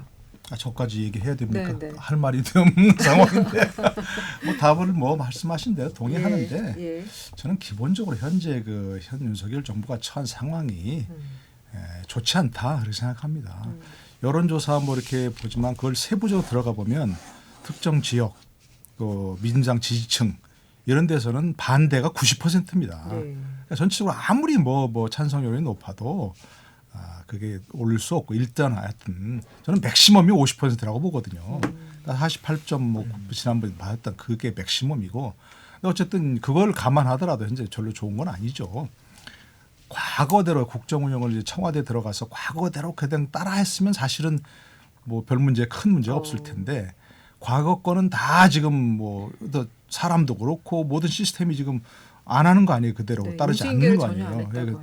전혀 따르지 않으면서 새로운 시스템은 정착이 아직 안 됐고 그리고 보면 아까 뭐 외교 문제에 가서 이번 문제에서 미숙한 대응을 얘기했지만 뭐 그런 식이거든요. 보면 홍보도 저는 마찬가지라 생각하고 실체가 없는데 그걸 부풀려서 홍보할 수는 없는 얘기지만 뭐 약간 뭐 여러 차례가 뭐 이러신 뭐 48초 만난 뭐 대통령만 저는 그건 어쩔 수 없다고 생각합니다. 왜냐하면 지금 뭐 다들 얘기하지만 바이든 대통령 스케줄이 완전히 엉망이 돼버렸잖아요. 하루를 단축해버리고 또 중간선거 때문에 빨리 나가야 되는 그런 상황이었고 그래서 거기서 수많은 미국 정상들이 미국 대통령을 만나기 원했지만 제대로 된 정상회담을 한 거는 필리핀하고 영국밖에 없어요. 새롭게 지금 된 그 나머지는 다 잠깐 만나거나 뭐 약식으로 끝났어요. 그러면 그걸 얘기해야죠. 어떻게 대통령 그 48초 만나가지고 거기서 무슨 II를 얘기하고 뭐 통화 수업 얘기하고 그랬겠습니까? 잠깐 그냥 얘기했지만 그런 우리 현안은 계속 전달해 오고 있다. 그런 식으로 얘기하고 이게 다른 정상들도 똑같은 그런 수밖에 없는 상황이다. 하는 걸 잘 설명해야 되는데 그런 데는 별 설명이 없고 그러니까 어쨌든 시스템도 문제고 현재 담당하는 그런 사람들도 문제라는 건 분명하고요. 그런 점 빨리 좀 개선을 해야 될 것 같고 아까 예를 들어 이 현안이 되고 있는 부분에 있어서 대통령께서 빨리 막말 뭐 비속어 이 부분은 사과를 하시고 그다음에 그러나 다른 문제는 따져보자 이렇게 하시는 게 전 좋을 것 같다 생각이 되고 그게 뭐 대단한 일입니까? 뭐 그리고 또 한 가지는 박진 외교부 장관의 해임 건의이 통과됐잖아요. 이건 뭐 저라도 받아들이고 싶지 않아요, 솔직히. 박진 장관이 뭘 잘못했냐라고 하지만 그러나 이제 그런 게 있다는 점에서요. 옛날에는 왕자를 때릴 수 없으니까 대신 맞는 사람이 있었다면서 이게 그런 것처럼 그러면 청와대 외교안보 라인을 좀 뭐 경질한다든가 뭔가 좀 이렇게 하는 그런 제스처를 보여서 박진 장관을 직접 때릴 수는 없지만 다른 사람을 대신 좀 매맞는 사람을 하겠습니다. 이렇게 비유하자면 그렇다는 얘기입니다. 그렇게 하는 것이 조금 그래도 성의를 보이는 거 아닌가. 무조건 저는 받아들일 수 없습니다. 감정적으로 받아들일 수 없죠. 박진 장관이 뭘 잘못했어라고 할 수 있지만 그런 면에서는 그래도 국회에서 그렇게 했으니까 이게 조금 그런 쪽으로 뭔가 외교안보 라인의 뭐 개편이라든지 좀 성의를 보이겠습니다. 라는 쪽으로 넘어가는 게 정치적 제스처 아닐까. 여론조사에서도 그런 면이 좀 반영이 될 수도 있지 않을까. 그런 생각을 좀 해봅니다. 예, 알겠습니다. 제가 보기에는 이제 대통령이 바뀌어야 된다 이런 얘기 많이 하지 않습니까? 근데 일단 어떻게 바뀌어야 되냐를 뭐 제가 주제 넘게 한번 말씀드리자면은 아까도 말씀드린 것처럼 검사 시절 때부터 정말 기계에 있다는 건 천상천하 유아 독존으로 살아온 분이고 그게 어떻게 보면 매력으로 나타날 수도 있지만은 지금 단점을 나타나고 있는 건데 이번 사실 미국 가서 그런 비속어 논란도 이런 거라 생각합니다. 내가 내 위에 뭐 자기가 왕으로 생각하고 있는데 가보니 내 위에 누가 있네? 이걸 깨달은 거죠. 그러니까 체면도 상하고 겸연 적으니까 주위에 있는 분들한테 창피하고 그러니까 이제 건들거리면서 이렇게 좀 뭐랄까 남자로서 이렇게 좀 그런 거가 튀어나온 거에 이제 사고로 된 거라고 생각이 드는데 일단 대통령께서 내 위에 국민이 있다. 이게 대한민국 헌법 1조이고 그게 국민을 존중하는 태도로 바꿔야 된다는 거를 전 꼭 말씀드리고 싶습니다. 그리고 뭐 우리 최 교수님께서도 프레임 전환을 시도하는 게 잘못됐다 말씀드렸는데 이 여의도 정치권에서 조지 레이코프의 코끼리는 생각하지만 이거를 뭐 경전처럼 생각하고 있습니다. 근데 이 프레임 이론의 이 맹점이 뭐냐면은 이게 엘리트주의적인 시각에서 국민들을 낮게 보고 국민들은 내가 어떤 프레임을 제공하면은 그걸로 볼 것이다 이렇게 생각하지만 지금은 그게 그것은 100년 전에 월터 리프만이 했던 100년 전 이론이고요. 국민들은 어떤 프레임을 짜주면은 그 프레임 안에 오기티가 뭐뭐고 논리를 다 깨버리고 그 프레임 박살내버리고 심지어 이제 역으로 의제 설정도 국민들이 하지 않습니까? 이 소셜 미디어를 통해서. 그렇기 때문에 시대가 바뀌었기 때문에 그런 국민들을 무시하는 태도로 프레임을 전환을 시도하는 건 정말 잘못된 커뮤니케이션 전략이고요. 일단 국민이 나보다 위에 있다는 생각하고 납작 엎드려서 국민께 죄송하다는 말씀하면 국민들은 다 잊어버립니다. 국민들은 무능한 용서해도 거짓말하거나 뻔뻔하게 한 건 용서하지 않거든요. 그러니까 그런 태도를 바꾸는 것이 지지율을 높이고 국정론을 찾아가지고 대한민국 올바른 길로 리딩하는 그런 지름길이 아닌가 저는 그렇게 생각해 봅니다. 지난주에 여야 대표의 교섭단체 대표 연설이 있었죠. 국민의힘 정진석 비대위원장하고 민주당의 이재명 대표가 서로 날을 세우는 모습을 보였는데요. 일부분을 저희가 준비를 했습니다. 교섭단체 대표 연설 듣고 오시죠. 그런데 지금 민주당은 어떻습니까? 사사건건 국정의 발목을 잡고 있습니다. 정상 외교에 나선 대통령을 향해 마구자구식 흠집내기를 넘어서 저주와 증오를 퍼붓고 있지 않습니까? 검수완박에 감사완박까지 밀어붙이면서 자신들의 적폐를 덮는 일에 골몰하고 있습니다. 민생을 살피기에도 턱없이 부족한 시간에 스토킹 수준으로 대통령 영부인 뒤를 캐고 이재명 대표의 사법 절차를 방탄하는 데만 야당의 힘을 몽땅 쓰고 있습니다. 지금 민주당을 보시면서 김대중 대통령, 노무현 대통령께서 과연 무슨 생각을 하시겠습니까? 30년 만에 최대로 오른 장바구니 물가, 금융위기 이래 처음 1,400원을 돌파한 환율, 무역통계 작성 이래 최악의 무역수지, 이런 것들이 그렇습니다. 금리가 7%에 이르면 원리금을 못 갚는 국민이 190만 명이나 될 것이라는 암울한 예측도 있습니다. 미국의 인플레 감축법에 따른 한국 자동차 차별을 시정하지 못하면 국내 제조업 공동화, 일자리 축소로 이어질 것입니다. 그런데 안타깝게도 정부 여당은 정반대의 길을 가고 있습니다. 연 3천억 이상의 영업이익을 내는 초대기업의 법인세를 깎아주고 주식 양도소득세 비과세 기준을 100억 원으로 높이고 3주택 이상의 종부세 누진제를 폐지하려고 합니다. 이러한 특혜 감세로 부족해진 재정은 서민 예산의 삭감으로 메우려고 합니다. 서민 지갑 털어 부자 곳간 채우기 정책은 우리 민주당이 반드시 막겠습니다. 네, 여야 대표의 교섭단체 대표연설 들어봤는데요. 네 분께서는 여야 교섭단체 대표연설 들으시고 어떻게 평가를 하셨는지 궁금합니다. 예, 먼저 최창렬 교수님. 뭐 지금 정진석 비대위원장 얘기는 최근에 현안에 대해서 주로 많이 이제 할애를 했고 처음에 근데 지금 여당이 상당히 실망을 주고 있다, 뭐 기대에 못 미치고 있다 이런 사과 비슷한 얘기를 했어요. 그건 좀 의미가 있는 것 같아요. 되게 이 교섭단체 대표연설에서 그런 얘기 잘 안 하거든요. 그건 좋은데. 그 다음에 내용은 여전히 이제 민주당에 대한 비판 일색으로 가는 것 같고 조금 아까 이제 그 여당 그 비대위원장 그 사과처럼 기본적으로 좀 자신의 잘못을 좀 돌아보는 그런 대표 연설이 좀 됐으면 좋겠어요. 그리고 나서 이제 자신들의 이제 여러 가지 또 성과도 홍보하되 상대방이 다 잘못했다고 하는 이런 대표 연설 저는 의미 별로 없는 것 같아요. 그리고 이재명 대표에게는 뭐 의미가 있죠. 의미가 있는데 마찬가지로 이재명 대표도 민주당이 과도하게 너무 큰 다수를 앞세워서 하고 있는 거 이런 것들, 그리고 검수완박에서 꼼수탈당했던 거 이런 것도 좀 지적을 해가면서 그러나 그거 돌아보니까 그거 잘못된 것 같더라. 앞으로 이렇게 안 하겠다고 하면서 이런 정책도 얘기하고 상대방 정책을 비판하고 이러면은 좀 공감이 갈 겁니다. 그러지 않고 자신들이 한 것만 얘기하면서 좋은 것만 얘기한단 말이에요. 어느 정당 모든 사람이나 다 잘못짓이 있어요. 인간에게 선과 악의 공동 양면이 다 존재하듯이. 근데 우리나라 정당들은 오로지 자신들의 것만 좋다고 얘기하고 상대방만 비난하고 비판하기 바쁘기 때문에 저는 앞으로 이 대표 연설 이런 거 좀 폐지했으면 좋겠어요. 이거 하면 뭐 합니까? 매일 하는 얘기인데 이거 뭐 대표까지 나와서 또 얘기를 해요. 이 아까운 시간에. 저는 좀 폐지했으면 좋겠어요. 이런 얘기를. 상대방은 자기 자신을 반성하고 이러려면 하되 이렇게 자신들의 홍보만 하고 상대방만 욕하려면 이건 하지 말아라. 제가 그 말씀 드리고 싶습니다. 교수님께서는 폐지 이야기를 하시는데 저는 뭐 그만큼 이제 마음에 안 드는 거죠. 지금의 대표 연설이. 국민들은 민생을 이야기하고 있는데 정말 탈진영화된 이야기가 아니거든요. 참 흥미로운 게 데이터 분석을 할 때 A당이냐 B당이냐 C당이냐 이렇게 정당 지지율을 물어보면 40%, 35% 이렇게 나오잖아요. 네. 각각 개별적으로 역할을 하고 있냐 물어보면은 정말 다 F학점이에요. 정당이. 어느 정당 할 거 없이. 그러니까 지금 우리의 이 여의도 정당 정치는 저는 망했다고 봅니다. 폭망했어요. 국민들로부터 이미 눈밖에 난 지 오래입니다.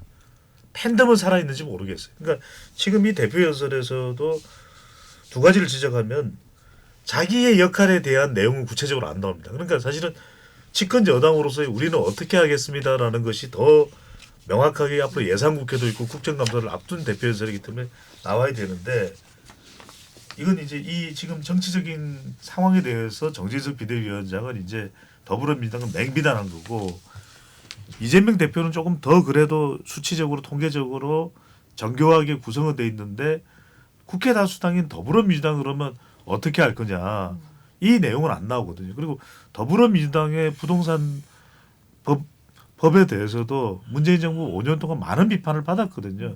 그런 부분에 대해서 내가 이재명 대표 내가 생각하는 더 나은 부동산 정책은 뭐냐라는 것은 나오지는 않았다. 다만 저는 그래도 조금 이재명 대표의 대표설에서 긍정적으로 보는 것은 결국 국민들이 가야 될 방향 정치 개혁이죠. 이제 5년 단임대로는 안 될 것 같아요. 그 부분은 좀 더 자세히 나눌 시간이 있을지 모르는데 그런 정치 개혁을 꺼내 화두를 던졌다라는 것은 저는 그래도 공감할 만한 내용으로. 예, 지금 이재명 대표가 이제 개헌 카드 꺼내 들었는데 4년 중임제 언급하면서 내후년 총선에서 국민투표하자 이렇게 제안했는데 확장성 교수님 어떻게 보십니까? 글쎄요. 갑자기 지금 뭐 개헌 얘기를 하니까 아까 얘기한 대로 링을 벗어나서 서로 지금 완전히 막 난투를 벌이고 있는 상황에서 좀 이따 우리 저 다른 거 이거 하지 말고 다른 거 하자 이렇게 얘기하는 건 별로 다 와닿지는 않아요.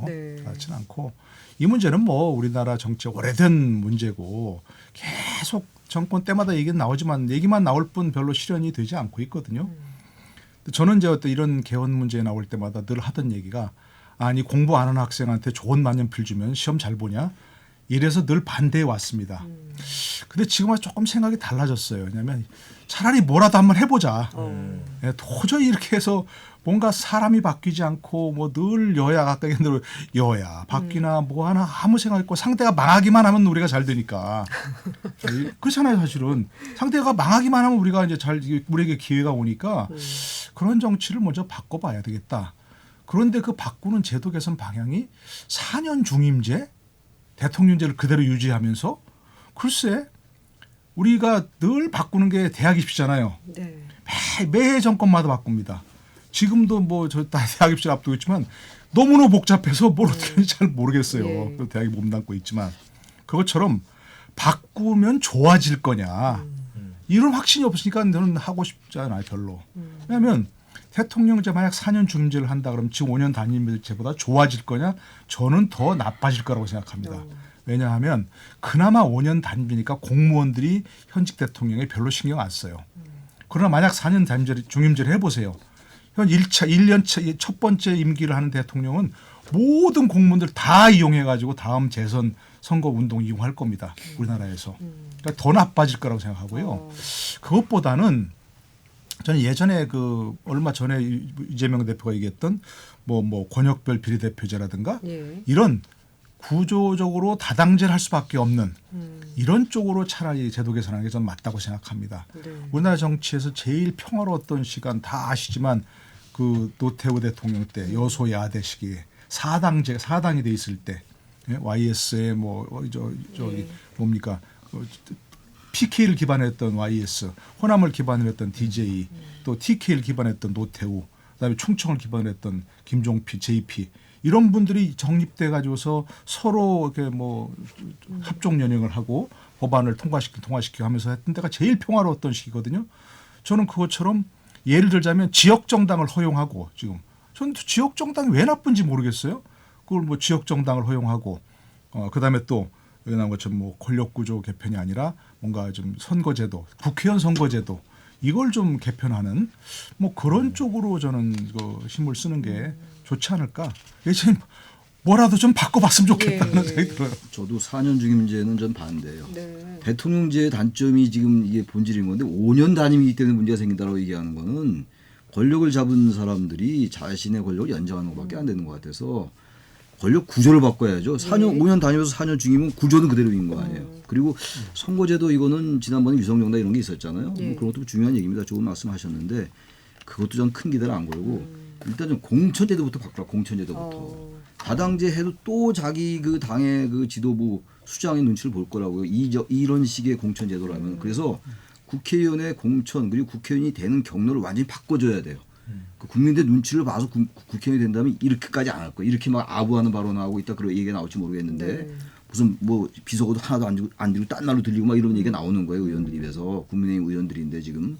그래서 저는 공천제도를 획기적으로 바꾸고 그런 다음에 하나하나 해나가야지. 하다못해 국회의원하고 지금 장관하고 겸임하게 돼 있잖아요. 그건 내각제적 요소거든요. 장관하다가 갑자기 오늘 국회의원이 되고 국회의원이라는 건 원래 입법부가 행정부 견제하는 게 대통령제인데 입법부가 갑자기 내각이 돼요. 이런 구조 그대로 놔두면서 뭐 개헌 얘기하고 연동형 비례대표 얘기 안 되는 거예요, 그게. 그래서 그런 가장 기본적인 거. 지금 그건 금방 국회법만 바꾸면 되는 거라고요. 국회의원과 장관의 겸임 같은 거. 네네. 그런 거라든지 공천제도도 시도해 봤잖아요. 상향기형성. 근데 문제가 많이 생겨서 특정 세력이 과다 대표되니까 문제가 생겼으니까 그런 걸 제가 구조적으로 바꿔서 국회의원들이 그리고 좀 너무 임기도 좀 제한도 좀 하고 나왔던 얘기들이 있잖아요. 임기 2년을 제한해도 돼요. 미국의 하원 임기 2년 아닙니까? 그 3선을 제한하고 이래야지 정치 개혁이 되는 것이지 개헌 구조 바꾸고 권력 구조 바꾼들 그들이 또 계속 하는 거예요. 좀 그거보다 좀 보다 쉬우면서도 획기적인 거. 제가 말씀드린 그런 게 오히려 낫지 않을까. 뭐 거대 담론으로 뭐 개헌하자, 권력 구조 바꾸자. 저는 뭐 개인적으로 내각제가 좋을 것 같은데 내각제 별로 국민들이 안 좋아하니까 왜 정당을 못 믿으니까 대한민국 정당. 그래서 그건 안 될 것 같고 그런 것부터 좀 해나가면 진정성 있게 하면 되는데 정치인들이 그 생각이 별로 없어요. 왜? 자신들의 기득권이 뺏기는 거니까. 거짓말들 하고 있는 거예요 지금 다. 저도 최 교수님께서 내각제를 선호하신다 했는데 저도 그런 부분 필요하다고 봅니다. 지금 우리 배종찬 소장님께서 말씀하신 것처럼 정치가 너무 극단적인 투쟁으로 이루는 거는 대통령이 이제 가장 큰 문제점이고 서로 승자 독식 시스템이기 때문에 대통령이 다 가져가고 모든 인사를 하고 그거에 대해 편성하니까 나머지들은 진 사람들은 그냥 아예 먹고 살 길이 없어져 버리거든요. 그러다 보니까 더 그냥 죽으라고 싸울 수밖에 없는 그런 정치 문화라서 그런 권력 구조 개편이 좀 필요하다고 보여지고 그러니까 아까 말씀하신 것처럼 다원화된 그런 사회에 맞는 게 필요하고 지금 헌법은 35년이 됐지 않습니까? 이 헌법이 태어난 지 35년 됐는데 그 사이에 뭐 정치 문화도 바뀌었고 경제 시스템도 바뀌고 그래서 사회 구조도 바뀌고 뭐 커뮤니케이션 방식에서부터 사람들의 컨센서스가 이제 달라졌기 때문에 다시 그걸 모아야 되는 시점이 된 건 분명한데 문제는 이런 필요성에 의해서 이런 논의가 되는 게 아니라 결국에는 사실은 뭐 정치적인 상황에 따라서 나오는 게 문제인 거죠. 그래서 예를 들면은 지금도 뭐 우리가 여당이 받냐 안 받냐 이런 문제가 아니라 앞으로 대통령의 지지율이라든지 아니면 여당 내 지금 이준석 대표하고 권력 대립이라든지 이런 부분 아니면 아까 이 야당과의 관계 이런 정무적인 상황 때문에 이제 개헌이 이루어지냐 안 할 그 가능성이 거기서 이제 판단이 될 거기 때문에 그 부분에 대해서 되게 아쉽게 생각하고요. 저는 개헌은 반드시 좀 해야 된다고 저도 생각을 합니다. 네. 자, 개천절 특집 전영신의 아침 저널 2부 순서 여기서 마무리를 하고요. 광고 일단 먼저 듣고 오시겠습니다. 당신은 무슨 세대인가요? 트로트 덕후 10대 김유나 양은 X세대? 랩 마니아 60대 조영구 할아버지는 MZ세대? 세대의 알파벳에 편견을 갖지 마세요. 우리는 같은 시대를 사는 세대입니다. 공익광고 협의회. 네, 개천절 특집 전영신의 아침 저널 함께하고 계십니다. 이어지는 3부에서는 정진석 비대위 가처분 전망 그리고 이재명 대표 주변인들에 대한 수사, 국정감사 전망까지 이야기 나누겠습니다. 3부로 가시죠.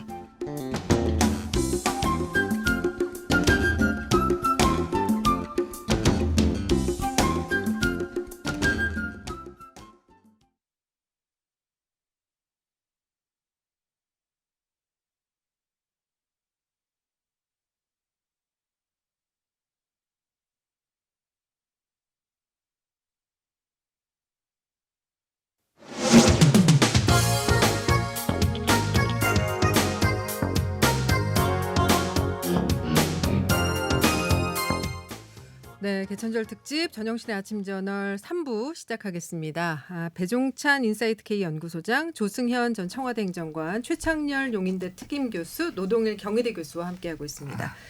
지금 이제 정진석 비대위에 대한 가처분 판단 이번 주 이후에 나올 걸로 보이는데요. 이준석 전 대표 추가 징계는 이제 오는 6일에 있을 예정인데 이날 이제 권성동 전 원내대표에 대한 징계도 같이 논의를 한다고 하죠. 자, 국민의힘의 향후 시나리오 어떻게 전망하세요? 결국 저는 여론상으로 이준석 전 대표와 관련해서는 동상이몽 여론이 나오고 있습니다. 그러니까 전체 응답자에게 물어보면 이준석 전 대표에 대한 언더독 이펙트, 동정 여론과 연민 여론도 나오거든요.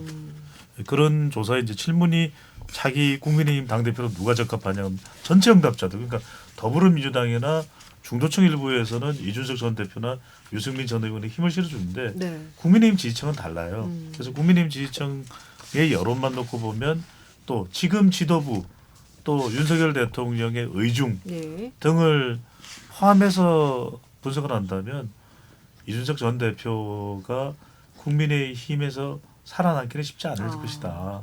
지금 현재의 구조상.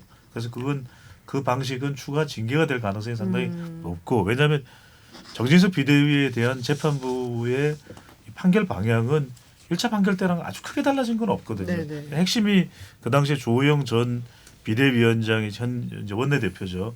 직무정지 관련해서 이 비대위원장의 직무정지 부분 가처분을 인용했던 이유는 바로 이준석 전 대표의 당대표로서의 지위가 돌이킬 수 없는 그 권리 구제의 측면이 강조됐던 거라면 저는 뭐 2차, 3차, 4차 가처분도 크게 다르지는 않을 것이다. 그렇다면 결국 국민의힘의 방향은 여론이야 어쨌건 전체 여론이야.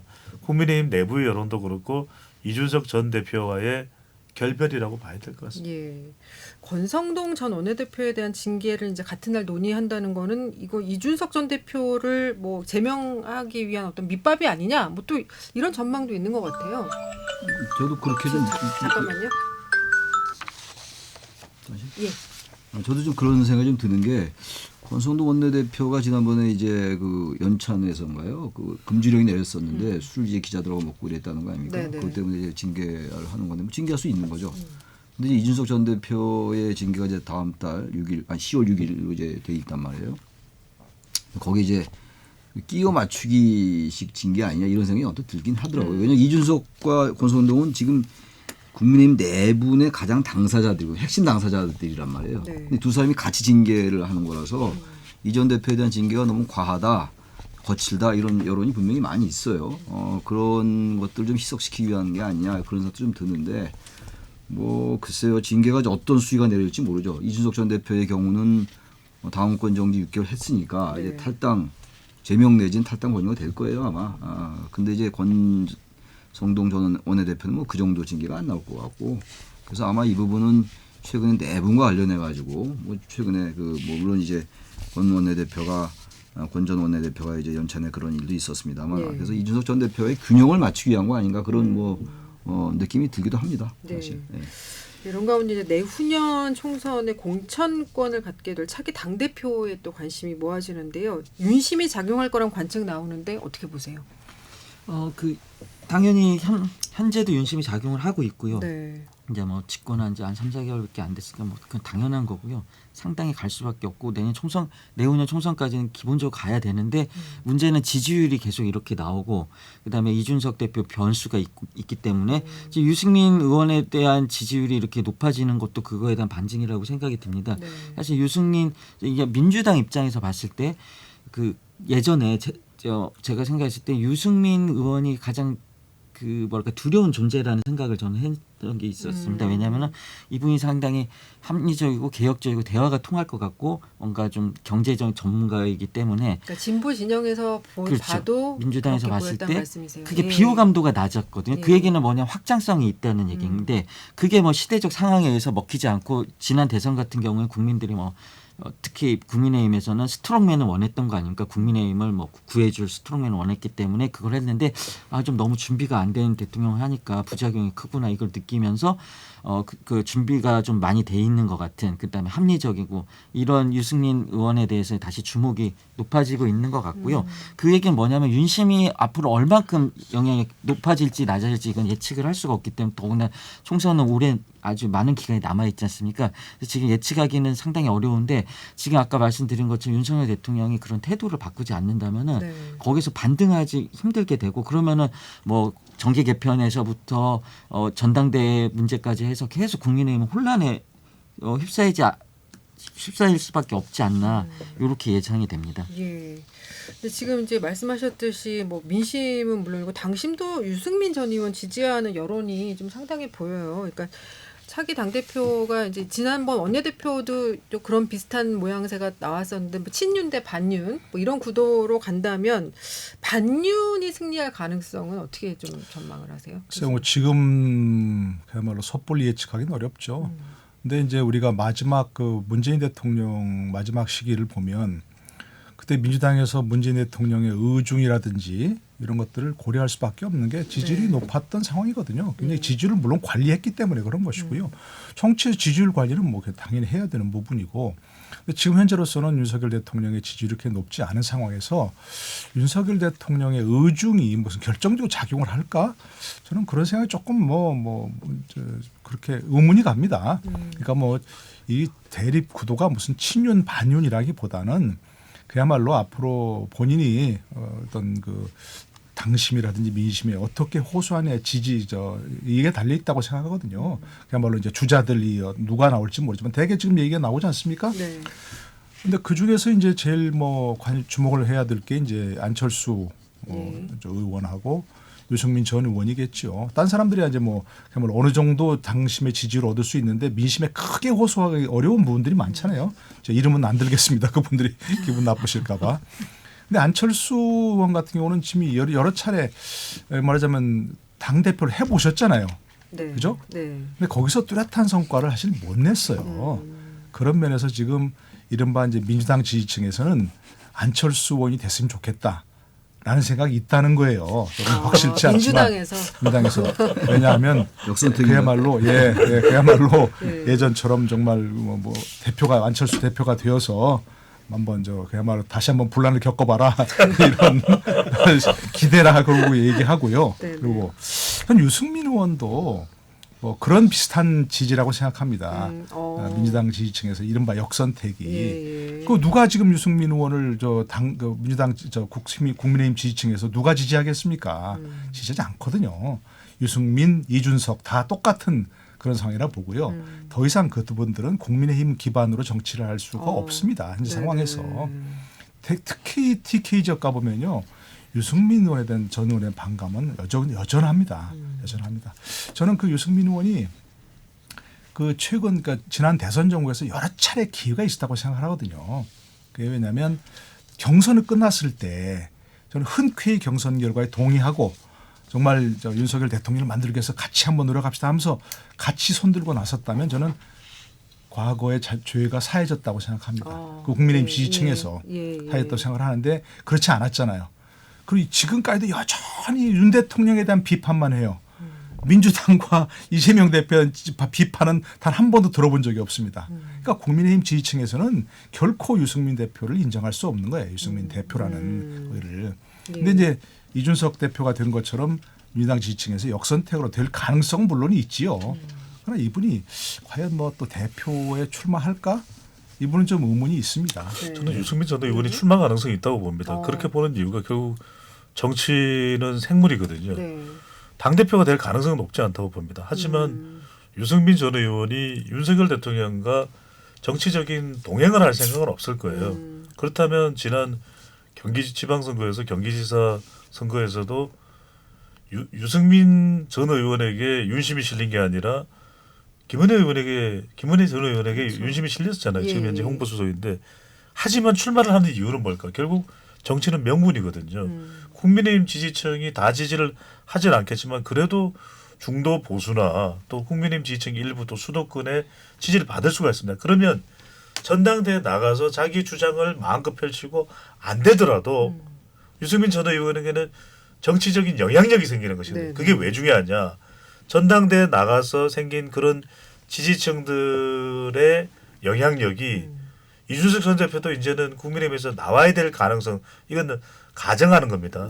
그러면 2024년 총선을 앞두고 유승민 전 의원 수도권과 이준석 전 대표의 이 강한 정치적인 그립이 결합되면 적어도 지금의 연동형 비례대표제가 유지된다든지 또는 전국구 비례득표에서 상당히 득표를 10석 정도 두 자릿수 가는 정도를 얻을 수도 있다는 전망도 나오거든요. 그때의 유승민 전 의원의 시너지가 전당대회 출마를 하면서 얻을 수도 있는 것이죠. 자, 더불어민주당 얘기로 좀 가보겠습니다. 이재명 대표가 오는 18일에 이제 선거법 관련한 재판이 이제 시작이 되는데요. 최근에 이제 이 대표 수사 검사를 윤석열 사단 검사가 투입이 됐고 민주당에서는 이제 탄압 수사라는 반발이 거센데요. 조승현 교수님 지금 상황 어떻게 보세요? 잘못이 있다면은 누구든지 처벌을 받아야 되는 건 당연한 거고요. 그렇기 때문에 사법 제도라는 것이 있는 거고 그에 대해서 하면 되는데 문제는 민주당에서 얘기하는 것은 이런 부분인 거죠. 정치적인 라이벌한테 대해서는 정말 가혹한 먼지털이 해갖고 털 때까지 나오고 계속 뭐 별건 수사에 무한대 수사에 전방위 수사를 해가지고 탈탈탈 털면서 지금 승자가 된 대통령과 그의 가족에 대해서는 다 면죄부를 주고 있지 않습니까? 뭐 논문 표절에서부터 뭐 부동산 투기라든지 아니면 주가 조작 의혹이 엄청나게 많이 나왔는데 그런 거에 대해서는 수사를 하지 않으면은 결국 문제는 뭐가 되냐면 뭐가 나온다 하더라도 그거에 대한 신뢰, 그러니까 그 수사에 대한 정당성과 공정성에 대한 신뢰가 없고 또 사법 체계에 대한 불신이 생기기 때문에 그러면은 이제 이거는 정치로 흘러갈 수밖에 없는 겁니다. 근데 이런 거 있죠. 지금 뭐 이재명 대표가 사실 성남시장 할 때는 이명박 대통령과 박근혜 대통령의 야당이었습니다. 그때부터 또 계속 털고 그랬는데 지금 뭐 집단지성이라는 게 있다면은 이재명 대표가 순간순간에 판단해서 뭐 사적인 이익을 위하거나 돈을 위해서 이런 식으로 판단을 했다면은 지금 저 자리에 갈 수가 없거든요. 그렇기 때문에 국민의 집단지성 믿는다면 그렇게 생각해야 되는 거고 저도 그 부분을 믿고 있습니다. 그렇기 때문에 뭐가 안 나올 거라고 저는 확신합니다. 그렇지만 이거 정치적으로 계속 흠집을 내서 이제 야당에 힘을 주기 위한 이런 거에 문제는 행정부가 동원이 되고 있다는 거죠. 검찰, 경찰, 뭐 감사원에서부터 동원이 되고 하면은 결국에는 이거는 정치적인 수사, 정치적인 보복으로밖에 판단할 수가 없고 네. 다 죄가 있으면 다 똑같이 수사를 하고 만약에 여당이든 야당이든 대통령 가족이든 지금 대통령께서 살아있는 권력에 대해서 성역 없는 수사를 해야 되는데 이걸 강조했던 분이 대통령 아니십니까? 그럼 지금 만약에 검찰과 경찰이 그렇게 하고 있다면 누가 이런 얘기를 하겠습니까? 그러면 당연히 받아들여야 되는 건데 지금 그런 공정성이 확보되지 않고 그거에 대한 신뢰가 없기 때문에 야당은 반발할 수밖에 없고 정치 보복으로 생각하지 않을 수가 없는 것입니다. 예, 이재명 대표에 대한 전방위적인 수사도 그렇고 지금 윤석열 정부 출범하자마자 이제 사정정국 드라이브도 상당한데요. 이 정국이 앞으로 어떻게 전개가 될 것인가 최 교수님 어떻게 보세요? 이재명 대표에 대한 수사는 저는 해야 된다고 봐요. 저는 야당이 자꾸 이 부분을 정치 탄압이다 그리고 정치 보복이다라고 이것도 프레임이거든요. 정치 보복이라고 하는 거는 다수 세력이 하는 거예요. 물론 지금 정권을 잡은 거는 윤석열 쪽이지만 의회는 지금 야당이 가지고 있잖아요. 그래서 무조건 이거 탄압이다라고 하는 거는 좀 과도하다. 그리고 또 하나는 물론 야당의 입장에서 볼 때 그렇게 볼 수 있고 또 김건희 여사에 대해서 수사가 좀 미진하고 분명히 좀 있어 보입니다. 그래서 검찰도 권력도 공정한 잣대를 들이대야 되는 건 맞는데 지금 제1야당 대표에게 이렇게 많은 혐의가 이렇게 연루된 적이 있나요? 그럼 모든 게 다 그 무슨 박근혜 때부터 털었는데 안 나오니까 다 이건 정치 보복이다라고 볼 수가 있겠냐고요. 한계가 있지 않겠어요? 지금 두 가지 이제 공직선거법상 허위사실 유포로 지금 기소가 됐고 나머지도 많잖아요 지금. 그게 옛날부터 진행돼 왔던 것이고 문재인 정부 때부터. 보기에 따라서는요. 문재인 정부 때였기 때문에 검찰 수사나 경찰 수사가 좀 미진했을 수도 있다라고 볼 수도 있어요. 그래서 새 정부 바뀌어가지고 이재명 대표에 대한 수사를 하는 거다라고 볼 수도 있기 때문에 김건희 여사에 대한 수사와 같이 공정히 해야 되는 건 당연히 그래야 되는데 김건희 여사에 대한 수사가 좀 미진해 보이는 건 분명히 제가 인정하고 그러나 이재명 대표의 수사를 너무 당이 나서서 그렇게 모든 걸 막는 것처럼 하는 건 바람직하지 않아요. 당으로서 물론 당 대표이기 때문에 어느 정도의 방어는 필요하겠습니다만 그게 모든 게 정도의 문제잖아요. 요즘 어떤 면에서 볼 때 민주당은 이재명 대표의 무슨 그 혐의 같은 거 방어하는 이런 정당으로 보인다고요. 아까 이재명 대표가 그렇기 때문에 아까 대표연설에서 좋은 말씀 많이 했는데 대기업에 대해서 뭐 법에서 깎아주고 저는 그런 거 동의해요. 깎아주지 말아야 된다고 생각하는 사람인데 그런 말이 그렇게 메아리 이렇게 와닿지 않는 이유가 본인이 깨끗하지 않고 뭔가 연루가 너무 많이 돼 있기 때문에 뭔가 약간 그게 신뢰가 떨어져요. 이 부분은 저는 정치 탄압 정치법으로 너무 몰아갈 건 아니라고 생각합니다. 노동일 교수님. 네, 뭐 어쨌든 민주당에서는 이 부분을 뭐 어떤 프레임으로 만들 수밖에 없죠. 뭐 정치 보복이고 또는 뭐 어쨌든 이건 과도한 수사고 먼지털이기 수사라고 얘기할 수밖에 없는 상황이라고 저도 이해를 합니다. 이해를 하고. 그러나 뭐 최 교수님 얘기하신 것처럼 이 부분이 뭐 오늘날 하루 이틀 문제된 게 아니고 오래전에 문제가 됐는데 어쨌든 검찰 수사까지 거치면서 클리어되지 않은 게 너무 많아요. 그러니까 저는 지금 뭐 민주당에서 얘기하지만 이 부분이 여러 가지 수사를 통해서 뭐 무혐의 종결된 경우도 많이 있잖아요. 그러니까 검찰 수사라는 하는 것은 어떤 사람을 처벌하기 위해서도 하지만 그것을 어떤 수사를 통해서 혐의를 벗겨주는 경우도 분명히 있거든요. 뭐 있을 수 있다고 생각합니다. 있을 수 있다고 생각하니까 그 부분은 어쨌든 민주당으로서는 뭐 방어적으로 나갈 수밖에 없지만 그거는 뭐 수사는 지켜볼 수밖에 없는 상황 아니겠습니까? 사실 방어 말을 한다 하더라도. 근데 그 과정에서 이게 너무나 많은 그야말로 에너지 소모가 있을 거기 때문에 걱정이 돼요. 사실은 아까 우리 한 시간 내내 얘기한 그런 어떤 정치의 난투국 이 상황도 사실은 그런 문제가 내재되어 있거든요. 네. 이재명 대표에 대한 수사를 막으려고 하는, 방어하려고 하는 그런 좀 그 힘이 작용한다고 생각을 합니다. 예. 그러니까 네. 아니 뭐 말씀하셔야 됐습니다. 네. 네, 교수님 말씀도 그렇고 대체적으로 이제 제가 오늘 기여할 수 있는 우리 토론에서 역할은 이제 데이터니까 네.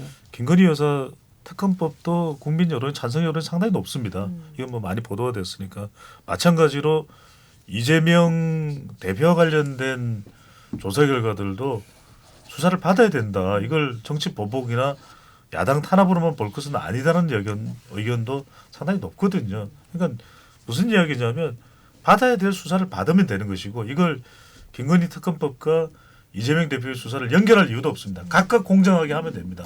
그래서 김건희 특검법이나 김건희 여사와 관련된 논란이 해명되지 않으면 그 부분은 주장하죠. 대신에 이제 이런 겁니다. 김건희 여사 수사 안 하니까 우리도 수사 못 받아.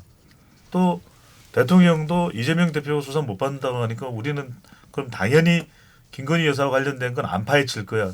이건 말도 안 되는 거죠. 각각 다른 거예요.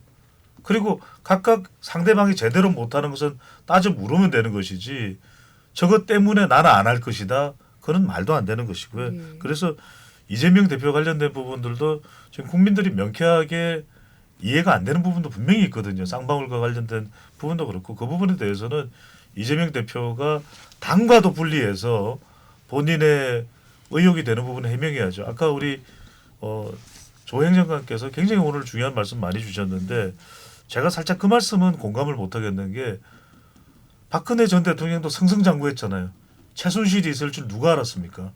마찬가지입니다. 그래서 저는 이건 지금껏 괜찮았으니까 아무 일이 없었다라고 하는 것은 저는 완전히 이 근본부터 정말 저 밑바닥부터 따져서 아무런 문제가 없는지 차기 대통령이 될 인물이 될 수도 있고 또 5년간 또 영부인으로서 여사로서 지켜봐야 된다면 그건 검증이 필요하겠죠. 네.